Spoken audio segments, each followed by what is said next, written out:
Hello and welcome to Firearm Freedom. This is going to be another upgrades video. In today's upgrades video, we are taking a look at my 10.5 inch rifle build. And before we get this video started, as always, there are a few things you can do to support everything I do here on the channel.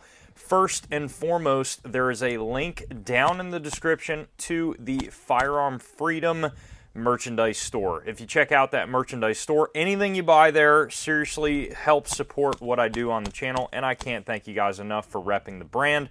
If you want to make sure you're not missing out on this content on YouTube, hit that subscribe button, ring the bell, but more importantly, comment down below this video. That commenting should help ensure that the algorithms continue to show you these videos. If you want to make sure that if something happens here on YouTube, you're still going to see my content, head over to the Firearm Freedom Rumble account. If anything ever happens to YouTube, that's exactly where I'm going to go. This has been a rifle now here in the collection that has jumped around so much I can't even keep track. And although it's an upgrades video, it's really more of a freaking first impressions video at this point of this particular build. Now, if I can locate all of the very, very old footage of this original 10.5 inch Palmetto State Armory upper that I had in the collection, I will do that now, and you guys will be seeing it all throughout B-roll.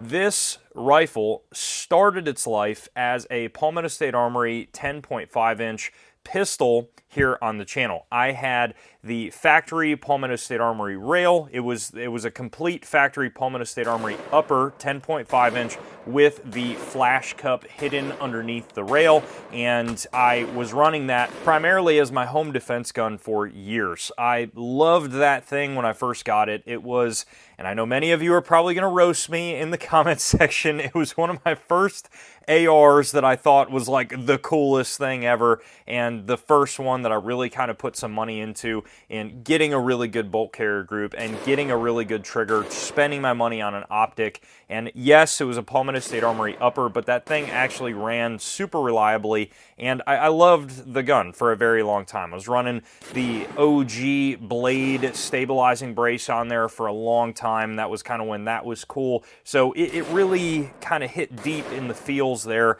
when I would look at that pistol in the safe, and I just thought, you know what, I never shoot this thing anymore. Let me completely change what it is, but kind of keep the heart of it a little bit and just see where we can take it, and that's where it is now. Now, of course, this build is complete at the moment, and a few of these things are kind of floaters around in the collection and belong on other rifles where they sit permanently, like this EOTech EXPS 3-0. One of these days, I'll make enough freaking money to plop one of these guys on all my rifles, but you know what? Today is not that day here on the channel. I stayed shooting this complete Palmetto State Armory upper. The only thing that I changed was the rail for a long time. You can see here I'm running a Geisley Mark 8 rail, and this is the 9.5 inch rail. Now, you can see here 10.5 inch barrel, 9.5 inch rail, so it mates up perfectly. I absolutely love the space that I have here. It is enough space so that I can clearly get to my adjustment on the Silencer Co. ASR adapter, but it is still close enough that it fills the gap nicely and it looks great with the can on the end there. So I absolutely love this rail. Geisley makes one of my favorite rails on the market. If I could only choose one free float rail, it would be a Geisley. No affiliation. I paid full retail for all my Geisley rails, and I just really like them for the money. I love the look of them, and I love just how rugged the rails are for the money, especially the Mark 8 series. They're phenomenal. So this rail worked perfectly. This was one of the builds, if I remember right, that we ended up having to cut the barrel nut off of and cut the gas block off of. It was either this build or the 7.5 inch. Can't remember. But in this case, sometimes with PSA, it's a little sketchy when you start going into their barrel nut and their gas block. The rifles run reliably, but when you look at those two things, you're either going to get one that's on there hand tight, or you're going to get one that's on there by the hand of God, and you're just going to need to cut it off. That's just kind of how it goes with a PSA upper, so just know that going into it. Now, with the PSA upper receiver itself, I just consistently felt like it was not the best when it came to spec. Ran reliably, 100% reliable for the entirety of its life. I've never had a malfunction until I started running this suppressed, which we'll get to in a second, but I've never had a malfunction with this rifle, and this upper worked. I just did not like the fit and finish. It just, you could tell it wasn't the best. You could tell that the anodizing wasn't the best. It kind of had that like off color that just looked cheap, to be honest with you.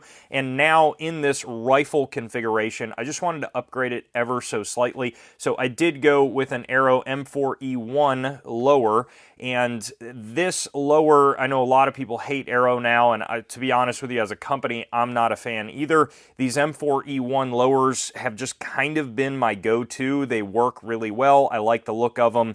And in this case, again, it's just, this is like my Anderson lower in the collection. Basically, it is a step above a bare bones lower, and it's just something that I can buy a lot of. So any random build that I am not looking to dump a ton of money into typically will get an M4E1, and the M4E1 upper does mate really well with the lower. So I did switch out the upper for an M4E1 upper with the M4E1 lower. Of course, that looks excellent, no problems at all there. Running still with the Fail Zero bolt carrier group. That was the first bolt carrier group that I ever bought, actually, and it was for this particular upper when it was in its original configuration.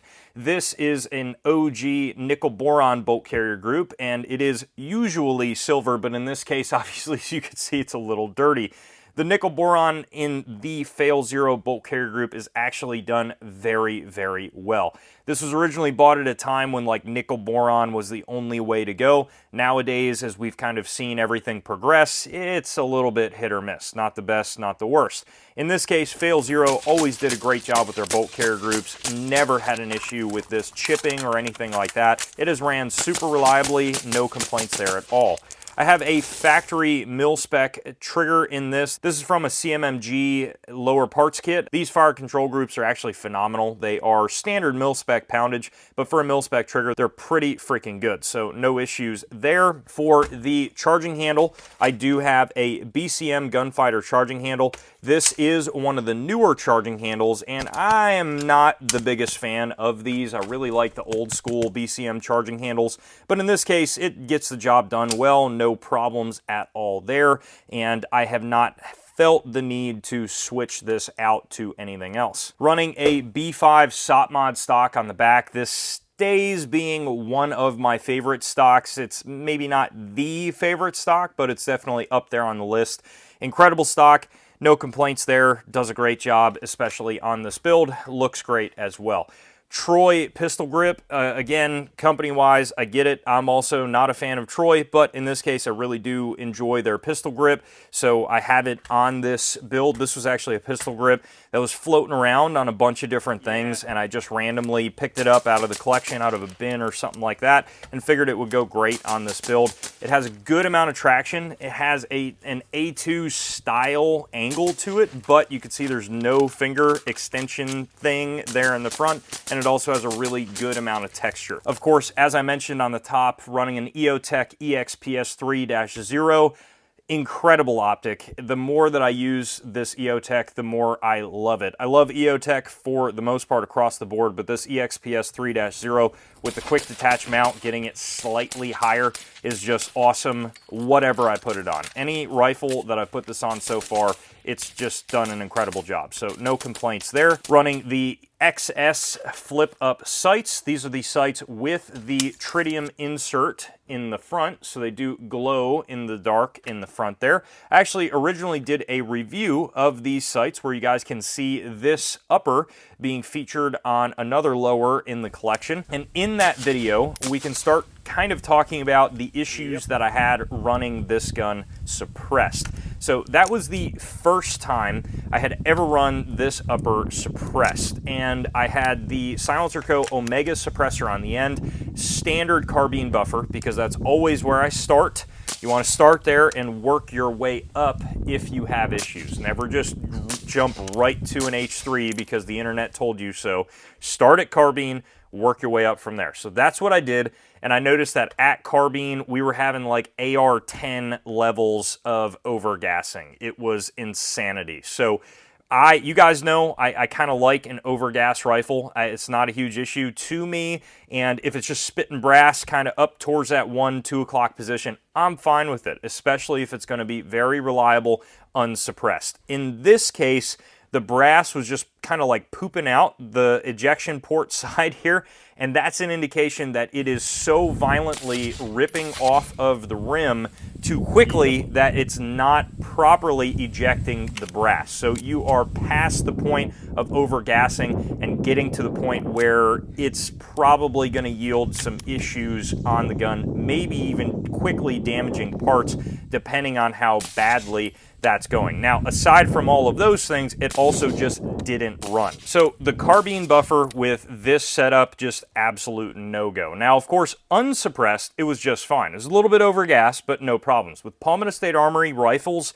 typically with their barrels, you're going to get overgassing rather than undergassing. And the reason why they do that is they want to make sure that for the average person out there that is not going to be typically running their gun suppressed, that it's just going to run whatever type of ammunition that they put through it. If they don't clean it that frequently or whatever, it is going to run well. So that's typically why you see them being overgassed. I'm not saying it's right or wrong, but that's how they do it. Now, in this case, this is the first PSA that I've had that has just not run well suppressed. So I immediately threw in an H3 buffer that I borrowed from Firearm Freedom's Pocket Gunsmith that you guys generally see floating around at the range. He had one that day that he was testing. It was actually one of those like adjustable buffers that you can just add weight or take weight away. We made it slightly heavier than an H3, and it immediately made it run reliably. Now, it was still very overgassed. It was beating the crap out of my shoulder the whole day. For a 5.56 gun, you could tell it was overgassed. So obviously that needed to be addressed before I took it to this final range day. Now, as I had mentioned, it was running great unsuppressed with this 3-chambered brake, which typically I'm not a fan of brakes, but in this case, it has 0 recoil. This thing runs great unsuppressed. I ended up getting a standard H3 buffer, and I also added a Wolf extra power buffer spring. Now, with the extra power spring and the H3 buffer, it ran perfectly suppressed. It was right around that typical 1 to 2 o'clock position that I normally like my ARs to eject around, so that way I know I'm going to get reliable functioning. And unsuppressed, it still ran just fine. No problems at all there. So this is just a little bit of an overgas rifle. I needed to address it. Luckily, those were stupid, inexpensive fixes, and just dropping those in, no problem at all. It's also nothing permanent to the gun. It's not an adjustable gas block that I'm constantly having to mess with. If I run into issues running suppressed with that H3, no problem, take it right out, put a carbine in, good to go, no issues there. So I really love a quick fix like that, and that's exactly what we had with this rifle. Moving up on the rail, running just a standard ProTac light here at the moment. Of course, it is getting beat up a little bit by the brake right next to it. Not a ton I can do there. Now, this standard ProTac is another floater in the collection. I like kind of just outfitting whatever rifle that I have with it. They're inexpensive. I can buy a ton of them, and they're actually usually very reliable lights. So in this case, nice setup, but probably won't stay permanently on this rifle. We'll see where we go. Now, underneath, I'm running a Magpul M-Lock vert grip. This is the last upgrade that I made to the rifle, and that vert grip is phenomenal. You guys know I love my vert grips, especially on a shorter rifle like this. It just does an incredibly good job. And overall, that is going to wrap up this upgrades video on my 10.5-inch rifle build. If you guys have any other questions about this rifle or anything else on the channel, please throw them down below in the comment section, and you guys know I absolutely will get back to you. While you're down there, head up to the description, check out those links to support the channel, and as always, stay tuned for more great videos coming soon.